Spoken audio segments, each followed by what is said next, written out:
Good afternoon, everyone. This is Sasha Butler. I'm here in Uganda with some very dear friends and partners of mine to talk to you more about bridging the gap. Those of you back home in America have heard me talk about it for about a year now, but we're actually living it, and I wanted to introduce each one of them so that you have a better understanding of what we're trying to accomplish in the area of education and bridging the gap between youth in Uganda and the United States. I'm going to start with the Freemans over here, Dr. Reginald and Deborah Freeman, and have them introduce themselves and tell you a little bit about their ministry. Hi, how are you today? Les, how are you, Good. Sister Sasha? I'm doing very well. Tell us a little bit about Ackerman and how you came about Uganda and just really getting involved in bridging the gap. Well, it was a small brainchild of my wife's to begin with. It started out with Friends of 10, Friends for 10 ministry, helping children with schools, building schools, setting those things up, empowering them, supporting them in such a way that villages and other areas can allow children to have a place to go to school. Because there were a lot of times when there'd be several miles between the village or town and a school for children to go to. Could you imagine a child getting up at 6 o'clock in the morning and going for a 2.5 hour walking trip just to get to the classroom? Not in America. Yeah, not in America, but these are the type of things that were happening. So she's a Friends for 10. So 5 years ago, we decided to expand that ministry. So now we're known as Acting Across the Nations International Ministries. So we do pretty much the same thing, and we've expanded it in such a way is to have an initiative called Bridging the Gap. Bridging the Gap is bringing black, I should say, Americans of African descent Okay. and Africans closer together. There's been a lot of disparity, about who is who and where we came from and all kinds of other questions. But a lot of times the truth has not been told. There are a lot of things that I always about Africans that weren't true. They don't all live in huts. They do wear clothes. And everybody, and the only language spoken in Africa is not just Swahili. There are many, many languages that are spoken here, and the cultures are all similar and different. Sometimes we wonder why we do some of the things we do. You hear sometimes, the kids are beating and banging to a tune in the classroom, and the teacher goes, stop making all that noise. It's part of who we are, and it's in us. So our DNA, which comes from here, from Africa, we have the tendency. We hear the sounds, we hear the music, and it's automatic. We start doing things like that. So we're bridging the gap. And so you mentioned that the lies that have been told about who Africans are. Dr. Deborah, tell us a little bit about what some of the lies that have been told about Americans. Well, within the lack of knowledge, nobody reads about each other. So what goes on is that people come and start telling stories like, oh, blacks are responsible for crime, the most of the crime in the U.S. Blacks are responsible for welfare. Blacks are responsible for anything bad in the U.S. The sad part about it, as big as the U.S. is, the percentage of blacks in America is only 13%. I don't know about everybody else, but we're all smart when it comes to math. If 13% of the people are responsible for everything in all those 50-something states, there's truly a problem. But because the people and the blessings here don't know it, they're believing it. Because on their TV shows and on their YouTubes, that's all they see is the negative part when it comes to the minority. And that's not the right perception for them to see. Because what it does, it keeps us apart instead of bringing us closer, because I wouldn't want to be part of that either. But that's the reverse of what we hear, what my husband was talking about with the American here is about the African. So therefore, why would you want to go over there? Why would you want to go over there? They don't like us. They blame us for this. They blame us for that. You're the reason we had slavery. You're the reason why we're in slavery. It's back and forth lies. But what we should be doing is engrossing and engulfing the pride and the happiness of we were made by one being. And we should be proud of how and who we are and how we were made. But if you don't have that pride inside of you, you become ashamed, you become depressed, and you become at a loss. Because you have to remember, in the U.S., the American that's of African descent, they really don't know who they are. As of right now, May 10th, they still don't know who they are. If I were to walk up to them and say, what is your background? They couldn't tell you. I don't care what Ancestry or any other company says. They really still don't know who they are. But you can come into Africa and I know they're a Ugandan, they're a South African, they're a Sudanese. They know who they are, which is why they must come together and bridge that gap and talk about that. And getting back to the schooling, the only difference we do with our schooling is we don't take over the school. We don't build schools and be in charge of it. That's not what God said. We came here to empower and improve the school and support the school. There's no reason why anybody should come to anybody's country and take over what's not theirs. When he was very young. So he did not go to any school, not primary, no crèche, no daycare, no. And he's grown up the hardest way. And at the age of 40 something, he was in Uganda working as a shamba boy in someone's farm. And there are missionaries that were teaching people how to read the Bible. And he happened to go and register for that class. He got born again, and he started studying how to read the Bible. And the distance from where he was staying to where they were teaching from was about 20 something miles. So he used to ride his bike every day to go and learn how to read the Bible, and in so doing learn how to write a few things, but most of all he wanted to know how to write his name at 40. And when he goes today, he doesn't go back the following day because he has to work and it's too far. So the day he doesn't go, along the village where he was staying, there were kids that did not have a chance for school. And he gathered all his kids together. For him, it was practice. He was giving these kids what he had learned. But on the other side, he did not want these kids to end up like him. Though they did not have a chance for education because it was not their fault like him, it was not his fault that at that age he did not know how to read. Right. So he wanted these kids to get an opportunity from him at that age. So that's how the school is birthed.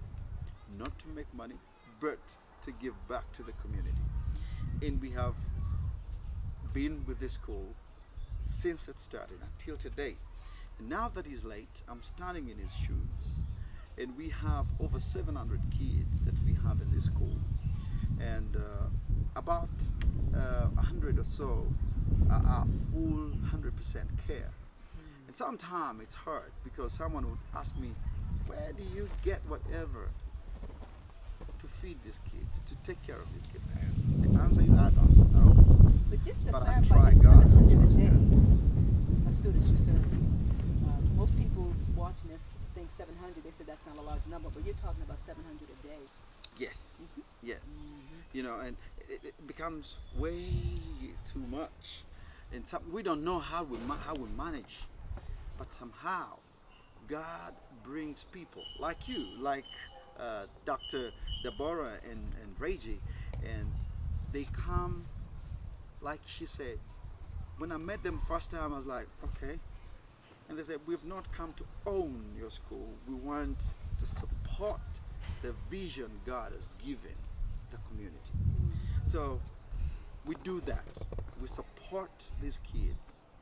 We give them clothing. We give them education. We give them food. We give them accommodation. And we are just positive that in future, God will use some of these to also help someone else. Absolutely. Yeah. So actually, me and my wife, some of these kids were sleeping down in our sitting room, you know, because we didn't have dormitories. It's only now that we're trying to think, let's build a dormitory. Yes. But these kids were sleeping anywhere in our house, you know. But for us, it's not the commotion in the house. For us, when we look at what's happening, we think, oh my God, there's a future somewhere. Yes. Awesome, awesome. Well, your lovely wife here, Promise, is working alongside of you just in supporting this vision. And I Yeah. know she comes with a perspective that a lot of other wives and women leaders need to hear about how you are able to work with a large group of students and do it out of a place of grace and giving. And because from what I understand, you don't beg for anything. A lot of what you do comes from your own resources. Yeah, and before she speaks, I want to make this clear. Before I met, she's South African. She comes from South Africa, and South Africans have got this mentality that they don't live in Africa. So she has never thought she would be in Africa. And when I got married to her and got her here, you know, she's just used to that life of, you know, it's only me and my bank account. I don't care about the rest. I don't care about the neighbor. Right. And, you know, and she comes here and she's like, okay, this is. But she's managing and she's the happiest person. Actually, she's advocating for more South Africans to come. And she said to me, people needs to come to the real life. Yes. Go on, baby. Oh wow, thanks for this opportunity. You're Yes. welcome. It's my Yes. pleasure. An honor. I'm Malindi, Promise, as you have said it. This is my husband, Big Sam. I would say I'm really honored and very happy actually to be part of this community, this family that is right here in front of me. Well, we really appreciate all the help, everything that you are doing for the school, for the community. To me, as my husband is saying, some of the things are new to me. And I thank God that I got to be introduced into a kind of community. Well, back at home, you mind your own business. And it's been a challenge, I could say, because some of the things I really don't understand why we have to do them. Just like you find at times that we have kids that come to the school, you find that others, they've not paid for the other year. So I find it difficult, okay, why do they have to be allowed at school for that year and yet they still have to settle for the other, you know? I thank God that I actually met my father-in-law and the family, and I was like I was born again. I got to look at the things in a different perspective and learning to appreciate more. Yes. And I feel now that I'm grown, at least. I could say I'm grown because I can understand and I'm more willing. Actually, I can now say I can help someone, and it feels good. So yeah. Yeah, that's awesome. And one of the things that I think is so positive about this is just when you approach Bridging the Gap from a place of truth and authenticity, then you attract people who really want to make a difference. And one of the reasons why I wanted to come down here was because one of the organizations in the United States, Changing Destinations, Journey to Excellence Incorporated, which is a student achievement organization, heard about the initiative of Bridging the Gap, and they said, listen, we want to make a difference. We want to do something. We want to help anybody that has a need. So often you have organizations and you're trying to help people that don't want your help. And so we started looking around to see who we can help, and we had a wonderful opportunity to meet Big Sam and his wife through ACNIM. And so we decided that we were going to be the global school partners for them and just provide some support, not because they didn't ask us for anything. And that's so important because so many people think Africans are begging for something. Most of these people who are doing educational initiatives, they are well educated themselves, and they're using their own resources. But we say this in America, it takes a village to raise a child, but it also takes a team to raise up leaders. And so I'm reaching out to you to just let you know what they're doing and to put a face to some of the things that I was sharing with you in the United States, and encourage you to begin to really support them. One of the ways that you can be a support is just as there's opportunities to adopt a student, we could actually adopt a teacher. Acton has an initiative where you can adopt a teacher. I believe it's about $60 a month to support a teacher's salary. That's nothing. And if it's on your heart and you really believe in educating the whole child, then you have to think about also supporting the teachers who support these children. They have 60 children in their classes sometimes, and they do it from a place of love and a place of passion. I was asking them what words of encouragement can I take back to some of the teachers in the United States who are discouraged and who are about to give up. And one of the things they said, it was so simple. They said, just be passionate about what you do, love what you do, and engage the students. It's really about engaging them. Don't just sit at your desk and bark orders at them, but to get up and to interact with them and to give them a voice in the classroom. And you will see life enter them, and you'll see a desire to learn, and you'll see lives change. So this is why I'm here. I'm going to be here for another 13 days, and you'll hear more about what's going on. But I just wanted to introduce you to some of the people who are making a difference, who are bridging the gap, and who are changing the world for good and for God. My sister, can I say something? Yes. Teaching is a heart thing. We've both taught for years and years and years. If it was based on salary, we would never teach. But teaching is a heart thing. You've got to really want to impart into children. And when I hear my sister say support, support, get out of your mindset, oh, they want money. Oh, they want money. Support can go along so many lines. Yes. It could be send emails out of encouragement. Yes. How about you pray over us? Yes. How about you give us books to bring back? How about you do things that help the sports team? Because see, this well-roundedness is not just about the education, but the education of teamwork.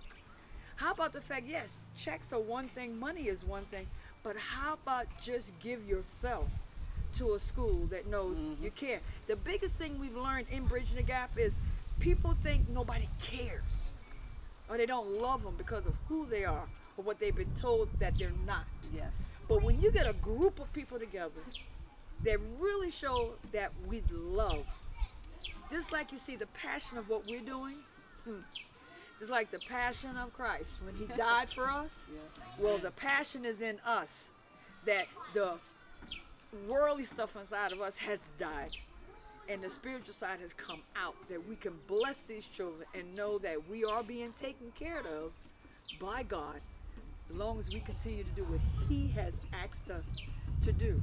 Because it is a choice, and we choose God, and we choose to help these children. So please, when you hear the word support, always think about the fact it's not just money. We take prayers, don't leave home without them.